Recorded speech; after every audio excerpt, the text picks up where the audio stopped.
Hello दोस्तों, राधे राधे। दोस्तों, यदि आप भी भगवान शिव के परम भक्त हैं, परम उपासक हैं, परम गढ़ हैं, खूब प्रेम करते हैं, तो महादेव को 30 जनवरी 2026 इस तारीख को याद कीजिएगा। इस दिन शुक्रवार को ध्यान में रखिएगा। तिथि प्रदोष है, प्रदोष व्रत है, त्रयोदशी तिथि और इसी दिन पड़ रहा है महाआरंदा नक्षत्र।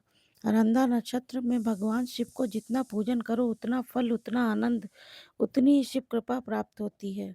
और मान लीजिए 100 शिवरात्रि व्रत करने का फल मात्र एक आपको प्रदोष और आर्या नक्षत्र में शिव पूजन करने से प्राप्त हो जाता है। इसलिए कहा जाता है कि मेरे महादेव को 5 चीज़ें बहुत प्रिय लगती हैं। पहला दिन तो सोमवार का महीना और सावन का महीना, तिथि हो तो चतुर्दशी की, व्रत हो तो प्रदोष का और नक्षत्र हो तो आराद्रा का। मेरे महादेव अत्यंत प्रिय लगता है, इसलिए 30 जनवरी को आर्या नक्षत्र और प्रदोष व्रत एक साथ पड़ना है। शुक्रवार के दिन है तो सौभाग्य संतति की प्राप्ति की कामना शुक्र प्रदोष व्रत भी किया जाता है। और ऐसे में शिव साधक संध्या काल के समय हो, प्रातः काल के समय हो, भगवान शिव को विशेष पूजन जरूर कीजिएगा।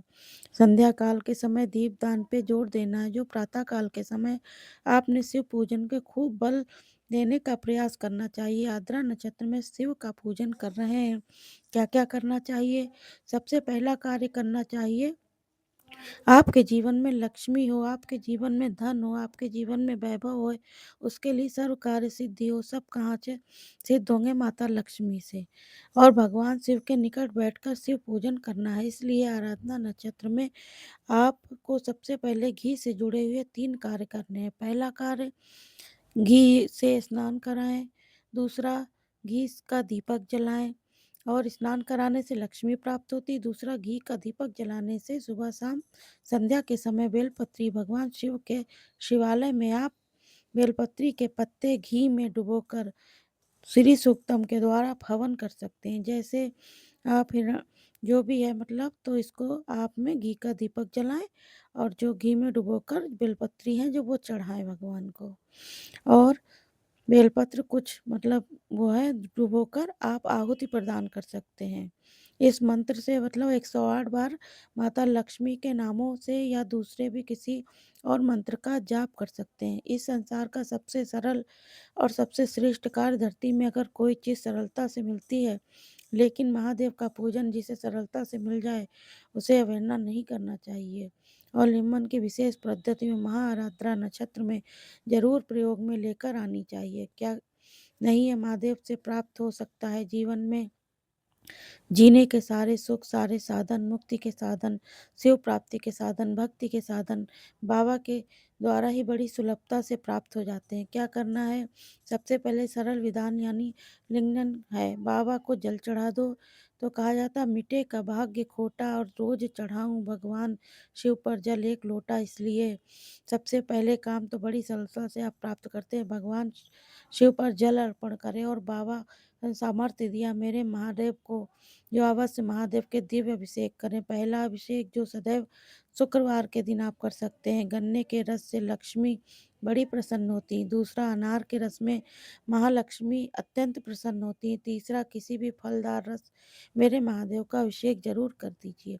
सच मानो बड़ी प्रसन्नता मिलेगी इनको, माता लक्ष्मी और महादेव को। तीसरा कार्य आपको करना है पुष्पार्जन और भगवान शिव का अभिषेक करें अच्छी तरह से।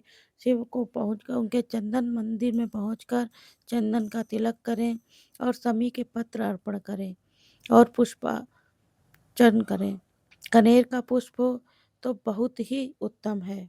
और दाड़िम का पुष्प महादेव को चढ़ाइए। बेलपत्र जरूर ही चढ़ा दीजिए और जितनी संख्या में हो चढ़ा सकते हैं। 108 सर्वोपरि है, जितनी संख्या में आप चढ़ा सकें वो आप पर निर्भर करता है।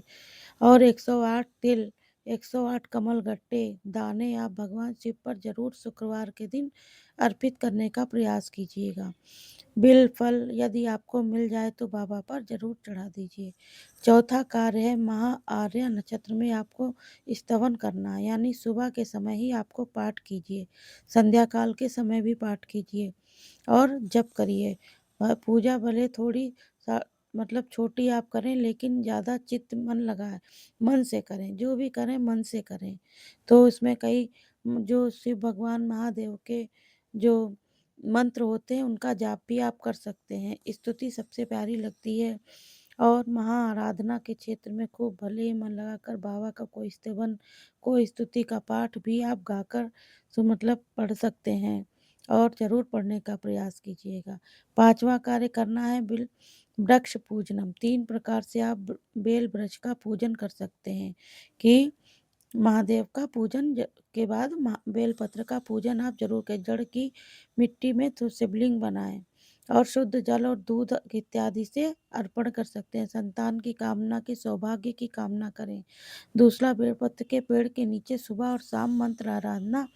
घी का दीपक ना मिले तो मतलब तिल के तेल का दीपदान जरूर कीजिए। तीसरा कार्य, बेल की छांव में नीचे बैठकर जप कर लीजिए। जप में जितनी सिद्धि मिलती है, कहते हैं जो जो बड़े बड़े कार्य सूर्य ग्रहण से सिद्ध नहीं होते, जप कार्य केवल बेल पत्र की छांव के नीचे बैठकर सिद्ध हो जाते हैं। इसलिए आप 5वां कार्य खुले मन के साथ, प्रसन्नता के साथ, हृदय भाव के साथ पूजा करनी चाहिए। आपको ऐसा प्रतीत होना चाहिए कि शिव पूजन कर रहा हूँ, मेरे महादेव सामने बैठकर मेरी शिव पूजा को स्वीकार कर रहे हैं। आराध्या नक्षत्र है तो ये बहाना है, सावन का महीना है, असली तो काम है शिव को मनाना। महादेव के संग अपने मन को जोड़ना ये पूजन का माध्यम है, तो केवल एक निमित्त भाव है, मूल कारक है। अपने भगवान शिव से जुड़े रहें। लालसा कुछ चाहने की नहीं, लालसा तो महादेव को पाने की है। महादेव प्राप्त हो जाते हैं तो बताइए जीवन में फिर क्या कमी रह जाती है। इसलिए महाआराधना नक्षत्र में जरूर सिद्ध कार्यों को कीजिएगा। मुझे भरोसा है कि बाबा की यदि कृपा रही तो आपके समस्त कार्यों की सिद्धि जरूर मिलेगी। सभी को प्रेम भरी नमो भगवते रुद्राय नमः। और यही वीडियो यहाँ पे समाप्त करते हैं। चैनल को सब्सक्राइब करिए, वीडियो को लाइक करिए। Okay, bye bye.